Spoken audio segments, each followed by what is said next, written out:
Oh no, Pedro Pascal. Uh, he has to be stopped. He's collecting the 5 nerd Infinity Stones. He already had the Space Stone with the Mandalorian. Then he collected the Time Stone with DC. Game of Thrones gave him the Power Stone. And The Last of Us gave him the Reality Stone. The only thing left is Marvel. The only thing left is Marvel, and Marvel is the Soul Stone. He needs to be stopped. Expeditiously.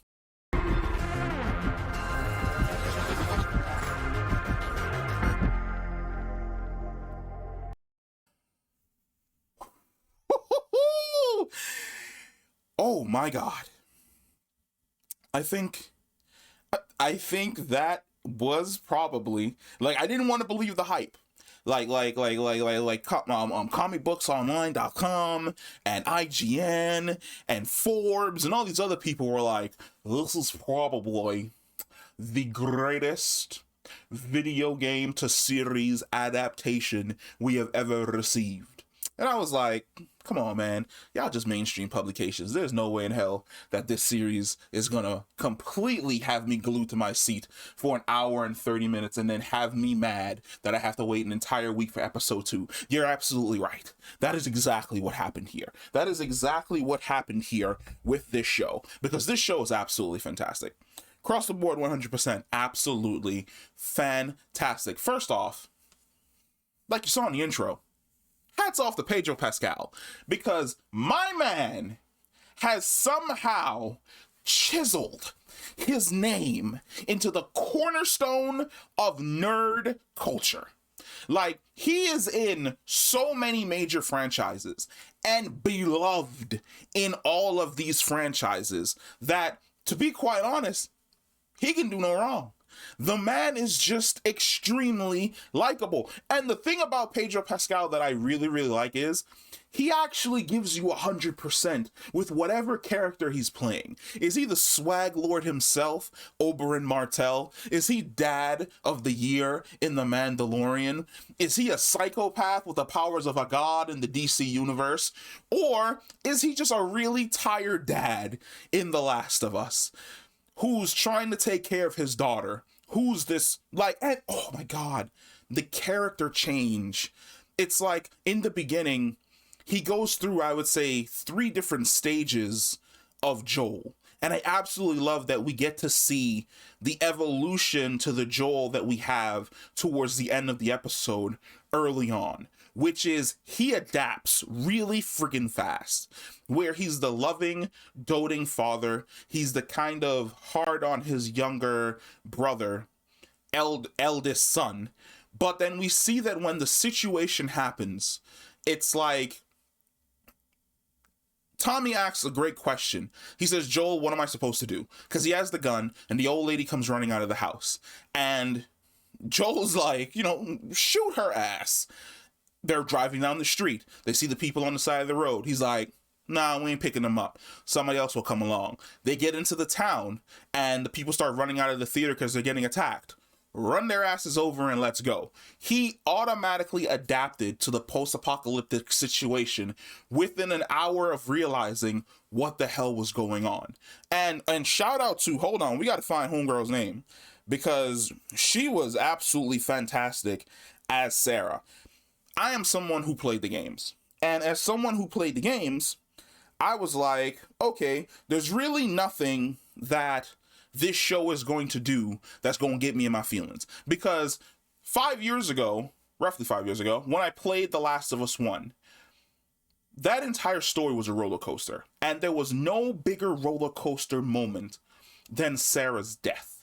Sarah's death sets the tone for Joel's character, but it also sets the tone for us.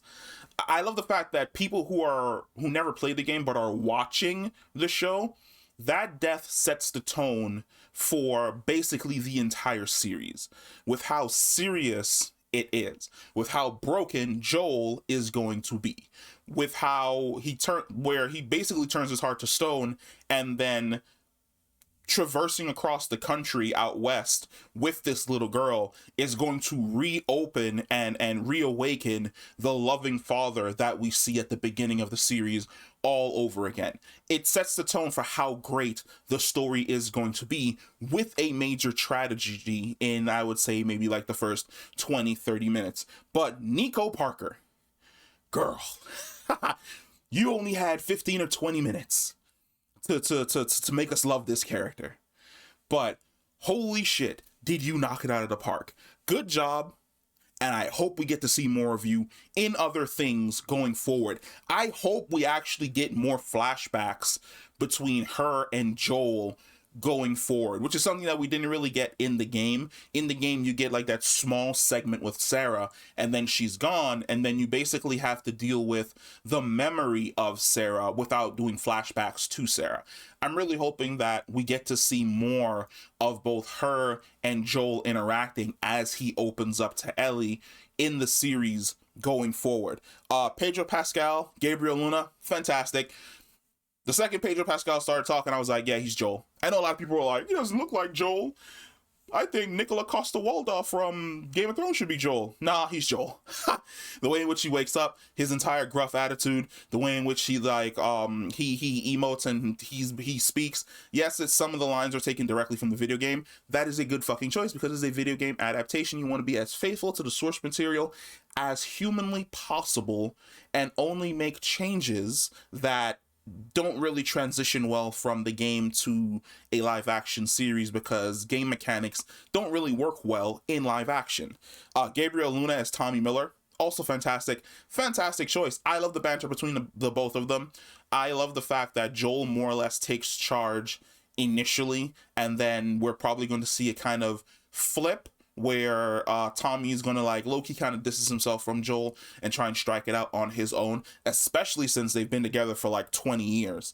Bella Ramsey as Ellie, perfect fucking choice. That countdown where, well, it's not even a countdown, they told her to count from 1 to 10. That count from 1 to 10 basically set the tone that we needed as people who played the video game. Like, people who are only watching the show and experiencing it for the very first time, you're like, oh my god, she is so fucking sassy. I absolutely freaking love it. For those of us who played the game, seeing her be this level of sassy, you can see the Ellie from the game in her. And that is a great thing to see. It is a great thing to see when the character is a faithful adaptation, no matter what comes out of her mouth in any way, shape, or form. Anna Torv as Tess, didn't expect, well, I don't know, because we're super early on. I would say out of everyone that's been introduced in this, I would say her Tess is the weakest, because in the games, Tess is very played up to be almost as, or probably a little bit more dangerous than Joel, where they've basically been running around fucking shit up forever. And she kind of plays a more, I would say, her and Joel are more like partners, whereas in the game you kind of get the feeling that Joel works for Tess, and she basically tells him what the fuck to do, because she's the one who can basically get things done. And like I said, she's as dangerous. So it's going to be interesting to see, depending on how long she's going to be in the series for, how her character basically deals with everything going forward. I really want her to be a solid Tess, but it's not really like a mark against anything, because I like the character. But I did feel as though out of all the spectacular performances, her performance was, it was okay. Like, you could have replaced her with somebody else and I probably wouldn't even like notice that anything in any way, shape, or form had changed. Now, we didn't get any of those characters, and I'm looking for Marlene, if I can find her, which it absolutely sucks that for whatever reason that, oh, there she is. Merle Dandridge, fantastic, perfect choice as Marlene. The second she walked into the room, I was like, yeah, that's one. Like, if we were to say that we casted a character that was a 1-for-1 from the games directly onto the screen, it's her. As soon as she walked in, I was like, yeah, that's definitely Marlene. Cross the board 100%. There's a little bit of foreshadowing that happens in the hallway where she has that shot to her gut and she's holding her hand and her and Joel are talking. Yeah, there's a conversation that's going to happen further on down the line that's going to be reminiscent of the situation that you see in that hallway. But this was a fantastic episode. Across the board 100%. I loved this episode. I love the cast and crew already, and we're only one episode in. This is going to be, at least I'm hoping that it's going to be as big as Game of Thrones, that is going to pull in a lot of people that never played the games, heard that the story was absolutely fantastic, and they're going to show up, sit down, and watch this entire thing. It is a testament to how great the script was for the Last of Us video game, the first one, that it translates so well onto the silver screen, that the visuals are so fantastic. It's haunting at times. The little girl who comes into the town thinking she's going to get help, only to be euthanized, and to have Joel just pick her up and toss her into the fire without a second's thought. The Joel from the beginning of the show, he would have hesitated, but this is a Joel 20 years later. He's cold, he's callous, he doesn't care about anything anymore except for basically Tommy, because Tommy's the last connection he has to his family. The shots of just how devastated the region of Boston is, how militaristic and fascist the government basically became once martial law broke down, how absolutely insane everything became once the infection started. Magnifique. Perfect. And I can't wait to see runners and clickers and bloaters and stalkers. I think the other ones were called stalkers. I think it's runners, stalkers, clickers, bloaters, in that order. Can't wait to see them all. It's going to be an absolute fucking blast. But let me know what you guys think about the first episode of The Last of Us. Comment down below. There's going to be a ton of Last of Us content that's going to be dropping throughout the rest of the day. And I will see you in the next one. Peace.